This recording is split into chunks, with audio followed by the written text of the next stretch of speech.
માંજલપુર આત્મીયધામ સ્વામિનારાયણ મંદિર ખાતે દિવ્ય શાકોત્સવનું આયોજન કરવામાં આવ્યું, જેમાં મોટી સંખ્યામાં હરિભક્તોએ શાકોત્સવનો લાભ લીધો। ભગવાન શ્રી સ્વામિનારાયણે વર્ષ 1820માં લોયા ગામમાં ભવ્ય શાકોત્સવ ઉજવ્યો હતો।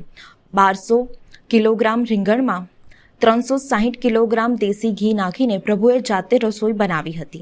પ્રભુની આ દિવ્ય લીલાનું સ્મરણ કરીને સ્વામિનારાયણ પરંપરાના સંતો ભક્તો દ્વારા સમય પર શાકોત્સવ મનાવાય છે। અમે ગુરુ બ્રહ્મ સ્વરૂપ હરિપ્રસાદ સ્વામીની અનુભૂતિ કરીએ છીએ।